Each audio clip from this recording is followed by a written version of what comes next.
Okay guys, so this is Magic Squirrel Cubing back again with another tutorial. I hope you like my new background because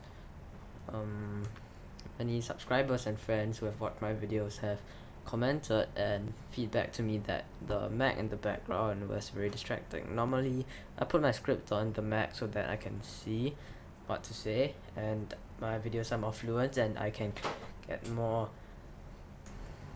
so that I can say more things that are more to the topic and I don't get carried away talking about random stuff that you don't need to know, and I can speak more clearly and you can understand better. Okay, so this video is actually gonna be teaching you the last step to the beginner's tutorial, and so we left off with solving the yellow face in the previous video, and what we need to do now is to match the corner pieces, then match the edge pieces, and you can solve the entire cube. And after this video you can watch out for my new video which I'm going to be posting. It's going to be a walkthrough solve to kind of wrap up everything that I've taught for the beginner's tutorial.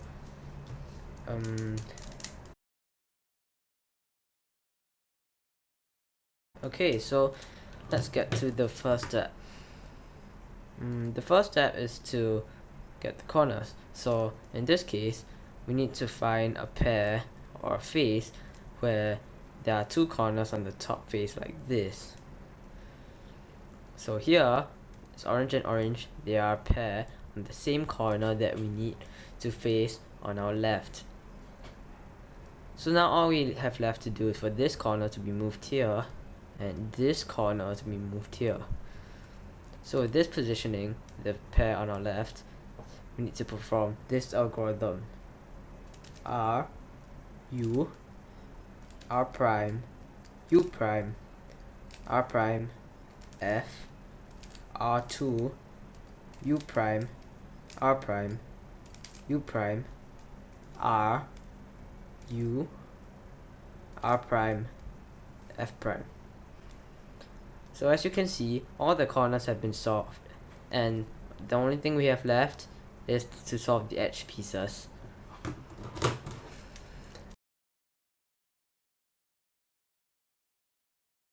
There's also another case where we cannot find any pair on either face. This might look like a pair, but actually if you look closely, it's two orange and one red. So we cannot find any pair. Oh yeah, and sorry about the background noise if you can hear it. I hope it's not too distracting. Yeah. So for this case, the positioning doesn't matter. All I need to do is just perform the same algorithm: R, U, R prime, U prime, R prime, F, R2, U prime, R prime, U prime, R, U, R prime, F prime. So after you've performed the algorithm, now you notice that you can find the two pairs that have now been paired up after you perform the algorithm. So now, like just now, you can just put these two pairs here and perform the algorithm.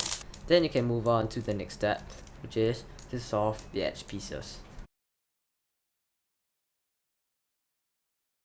Okay, so now we need to match the edge pieces.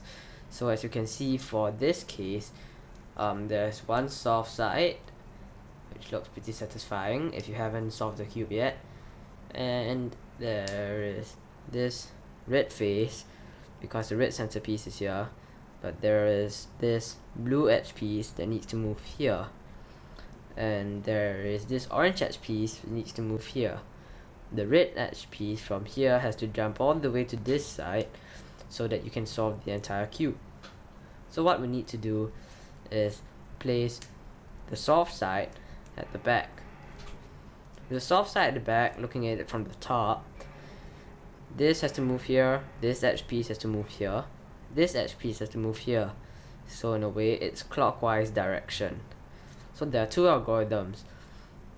For the case when you have to move in anti-clockwise direction, which I'll show you later, there's another different algorithm. but in this case we have to move it clockwise direction. So we perform this algorithm: R2 U R U R prime U prime R prime U prime R prime U R prime. So as you can see, the edge pieces have been moved and you have solved the entire cube.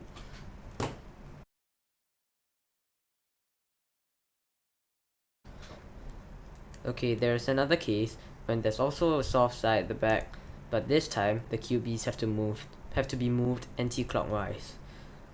So this blue has to go here, this red has to go here, and this orange has to go here. So it's anti-clockwise.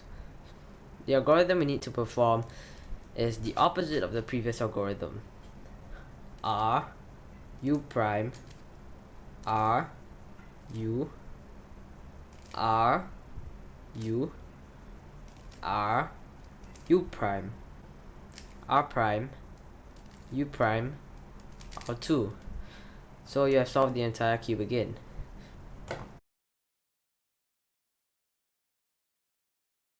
Now there are also special cases for the second step. This is when there's no soft side, so you don't know which side to put here behind you. You don't know which side to put here, which is, or wherever. You don't know which side to face away from you at the back of the cube. So there are a total of 2 cases. They have no soft side, as you may notice. One is when this piece has to be moved here and this piece has to move here, and vice versa for the other piece as well, so they need to be switched. And this case is when these 2 pieces need to be switched and these 2 pieces need to be switched.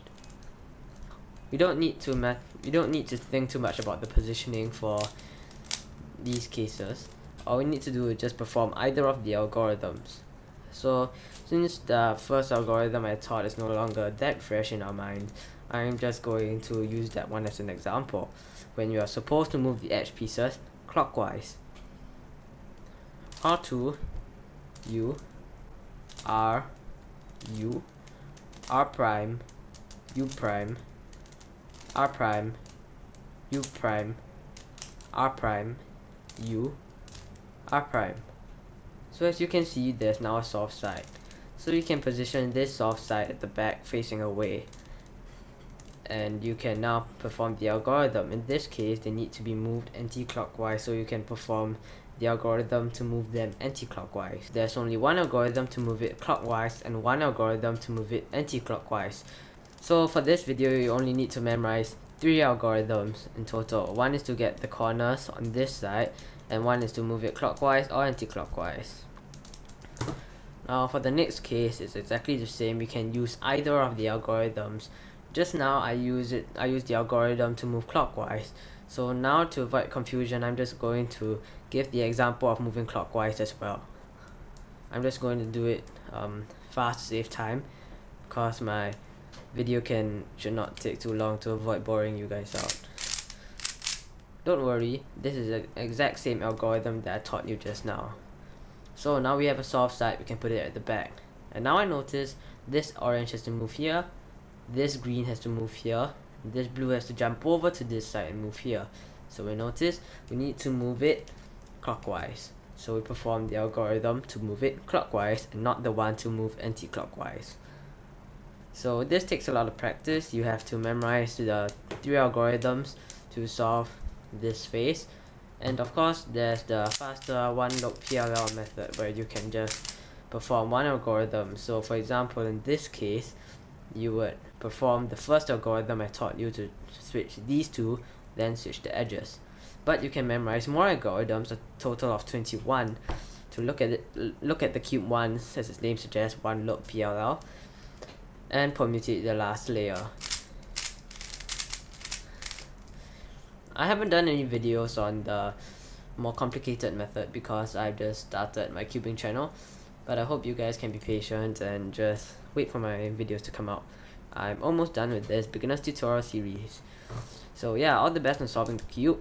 On my next video, I'm going to be showing you a few walkthrough solves, maybe one or two, and just to wrap up everything that I've taught you guys. Yeah, so we have come to the end of my video. I hope this video will help you guys out a lot and teach you how to solve the Rubik's Cube. Please like this video, comment, and if possible subscribe. Yeah, it really helps me out a lot. And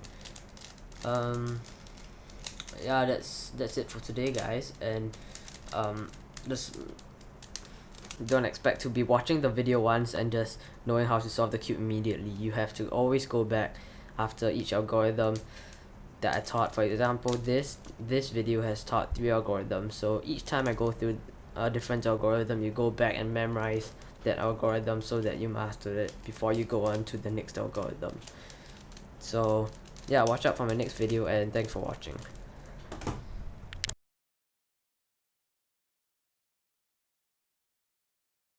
So in the second step of this video, you only need to memorize 4 algorithms. Wait, actually you only need to memorize 3.